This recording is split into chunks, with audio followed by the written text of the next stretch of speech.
What is up, epic gamers? Today, I am finally doing an update on my Skull Servant deck profile. Oh yeah, you've asked for it. Well, not that much, but you still asked for it all those years ago when I did my first video. It's still my favorite deck. I change a lot about it every once in a while. I like to tinker with new stuff. And since a little while ago we got Wightlord, I figured why not do an updated deck profile with that card in the deck. So we have, first up, we have King of the Skull Servants, which is your boss monster. 1000 attack for every Skull Servant in your graveyard. All the Skull Servant support cards count as Skull Servant while in the graveyard. So this can get quite big, and this is basically your win condition. Then we have the new card, Wightlord. At the moment, I only run 2, but I might change it to 3 because he's so amazing. He basically can mill cards from the top of your deck equal to the number of Skull Servants and Kings in your graveyard.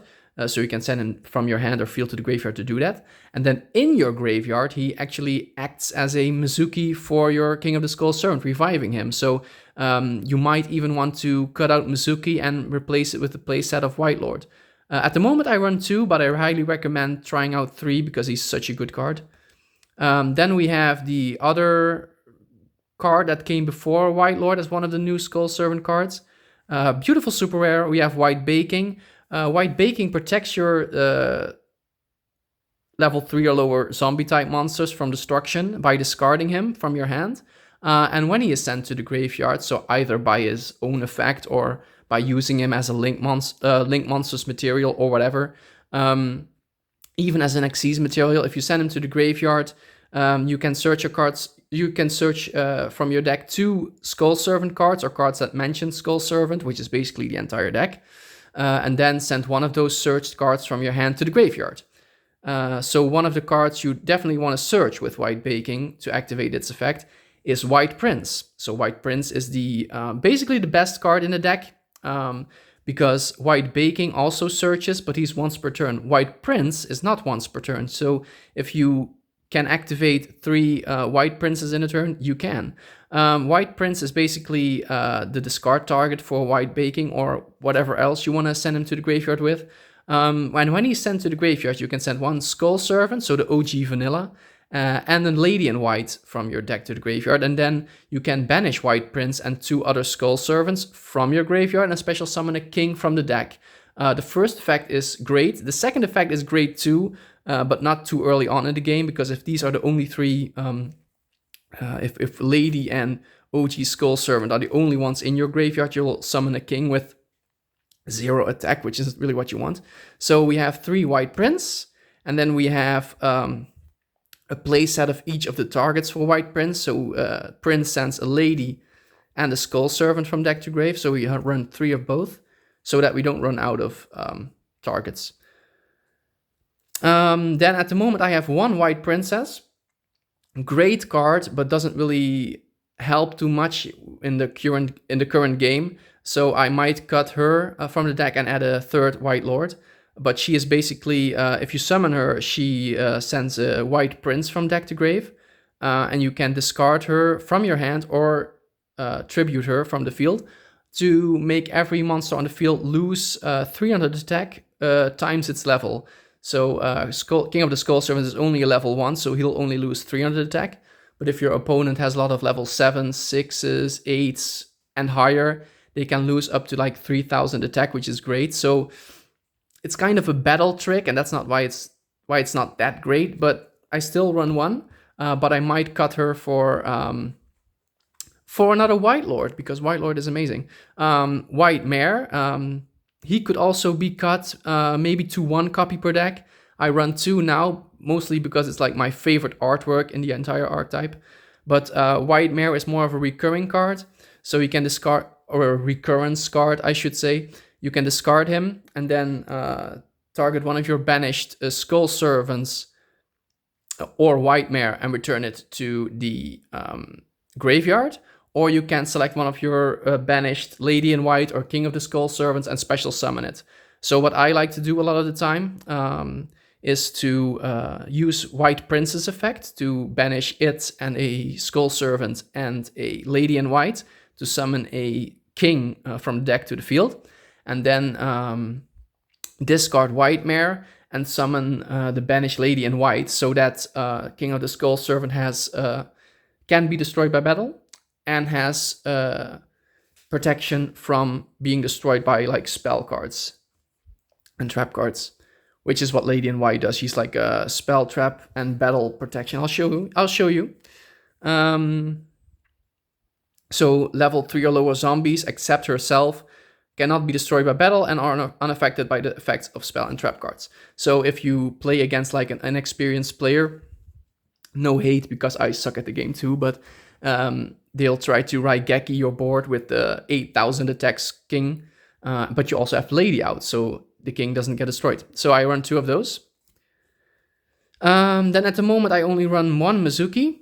Like I said, Wightlord is basically a better Mizuki nowadays, but I still run 1 if you ever want to revive something else, like Unizombie. Unizombie used to be a great card for the deck.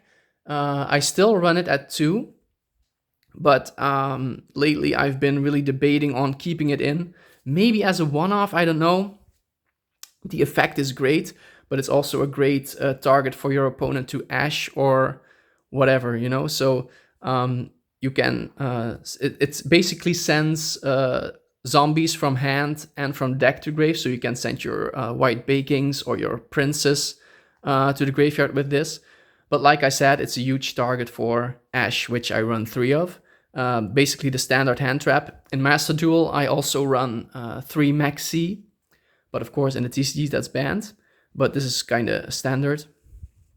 So like same thing with White Princess and White Mare. If you want to experiment with this deck, Unizombie, you can also try only running 1 or whatever. Then I run 3 Forbidden Droplets. I don't think Droplet is really played anymore that much. The reason I play it is because I like to send cards to the graveyard to trigger their effects. And Forbidden Droplet lets me do that. Like sending a White Baking, a Wightlord, a White Prince to the graveyard. And I get monster negates in return. So this is like still a really good card in this kind of deck, but I don't really see it played much in the meta anymore. Then I run 2 Triple Tactics Talents, also for the same reason as Ash, nice staple card. At the moment, in real life, I only have 2, but I would run 3 if I had 3. Then the super standard Foolish Burial, send White Baking or White Prince to the graveyard. One pot of prosperity, because consistency. Lightning Storm, because I still like destroying stuff. I think in Master Duel I even run Lightning Storm and a Harpy's Feather Duster, I believe, just because it's best of 1. So, but Lightning Storm, great card, and it's really if you can only activate it if you have no face-up cards, and because this deck can actually brick, believe it or not, that comes up a lot. So even if you have nothing to do, you can still nuke your opponent's board. 1 for 1 is great. 1 for 1 and White Prince is basically a way to immediately get out a 3,000 attacking of the Skull Servants. Sometimes you also want to use 1 for 1 in a bricky hand, so you can maybe summon a White Prince or a White Baking to go into a link one. Just to get out, or just to get the effect for Prince and Baking and go from there. So it's a good card to summon King, but it's also in a pinch or with a bricky hand, it's also nice to run this. So yeah, great card to get out your King, but also a nice card in a pinch. Then we have a super important card, which is limited, sadly, to 1 copy per deck.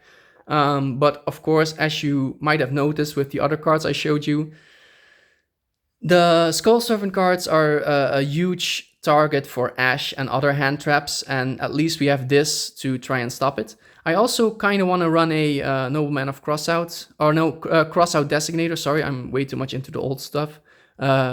just because the hand traps are such a problem for this card. And if like your prince or your white baking gets negated and you don't have anything else to do, you just pass your turn and you lose. Then for the traps, we have 2 infinite impermanence. Great card, I love it. And this is like a really recent addition. I think I added this to the deck basically at the same time I did Wightlord. 2 evenly matched, because a lot of times, like I said, this deck bricks sometimes. This is, even though you have to activate it after the battle phase, so you can't activate this during a turn where you...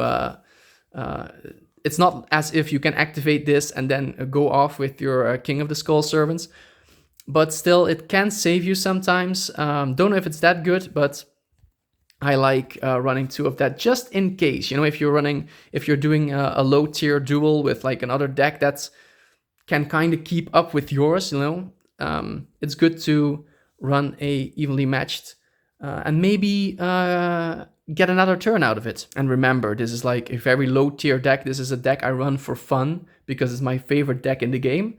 You know. So for the extra deck, is might be a bit surprising for some of you. This isn't, though. We have Zeus and the monsters you summon to get Zeus out. So you have Kikinegashi Fuko. That's very nice pronunciation. This is the rank 1 you can summon with 2 level 1 zombies that you might have brought out. So basically he is, you can detach material to make him indestructible. Then you can attack, go into Downward Magician, and then go into Zeus, which is Zeus is basically the second boss monster of the deck. You either one turn kill with you either OTK with King of the Skull Servants, or you make Zeus and you try to hold on for as long as possible. We have Dante, nice mill card. I have 2 rank 3s. It doesn't really happen that much that you have 2 level 3 monsters out. Maybe you have like a lady in white and then a white princess or something, or 2 lady in whites. Doesn't happen all that much, but I do like having 2 extra deck spots for when it does. So Dante is a cool mill card, and Levier can bring back banished Skull Servants or King of the Skull Servants that you've banished with White Princess effect. Avandrad's Savior, still a part of my IRL deck, not anymore in my Master Duel deck, I think, or maybe I run 1 just so I can banish it with Prosperity. But Avandrad's Savior during battle can send a zombie from your deck to the graveyard to reduce the opponent's monster's attack. And I used to, if I bring this card out, I use it with, I use it to send White Baking or White Prince to the graveyard. But it doesn't really come up that much anymore. So we have the standard Nightmare Phoenix. We have a the Dark Charmer, which is also a very recent addition. I was looking to fill up my extra deck to 15 cards, which, I mean, I can't remember the last time I summoned this, but 2 dark monsters. Hey, if you bring out 2 princes, you get two prince effects after summoning it. So my extra deck also has a lot of cards I run because they have funny effects. So I also run Geonator Transverser to switch control. Like maybe I have a Skull Servant in that zone, and my opponent has a really good monster in that zone. I summon this, and if I have enough materials, of course, I summon this and switch control of those. Nightmare Unicorn. At the moment, I don't own SP Little Knight yet, so I still have like the old combo of IP into Unicorn, which is still good. And Unicorn, for its effect to activate, you also need to discard a card, so you can discard a White Prince, for example. So, but if I get SP Little Knight in the future, at some point I will invest in one. I'll switch Unicorn out for that with IP, of course. So IP into Unicorn, or IP into Little Knight, of course.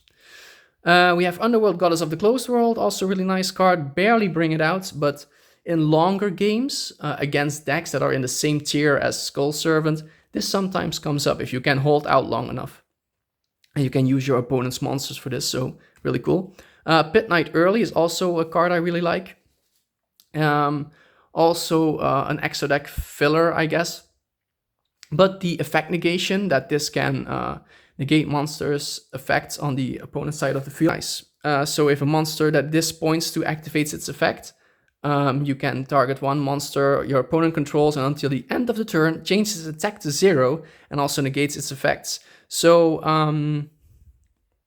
as you can see, it has an arrow that points that way. But if you summon it in one of your regular monster zones, like underneath one of your other link monsters, if you have a monster next to it that can activate its effect, this effect also goes off because it doesn't need to negate the monster it points to. The monster it points to just needs to activate an effect, and then you get a free negate. So sometimes it comes up, but not always. But it's a really fun card to use. I really like, since this deck doesn't really rely too much on the extra deck, except for Zeus and maybe Unicorn IP.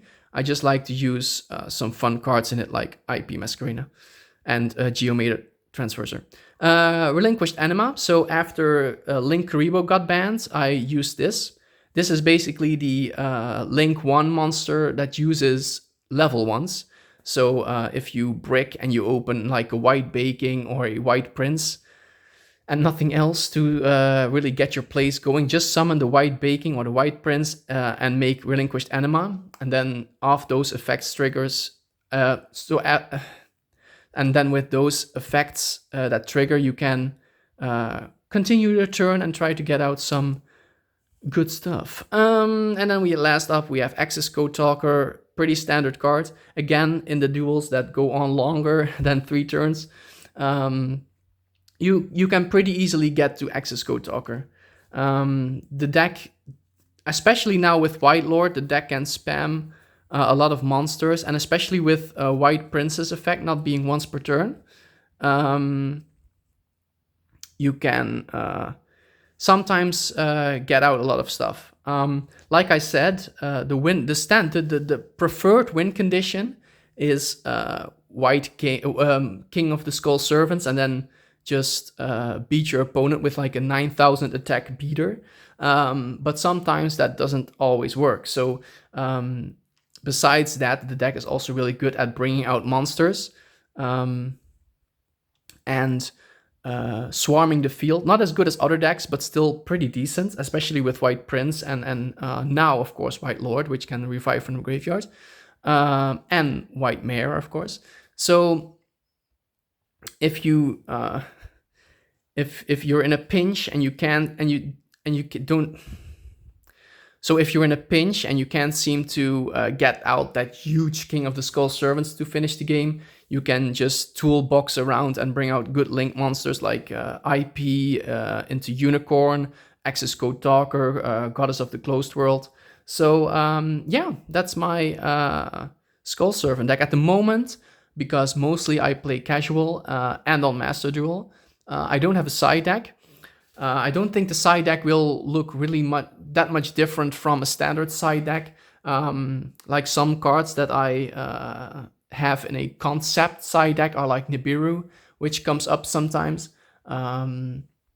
But yeah, maybe some other hand traps. If you want to go into tournaments with this deck, conquer table 500.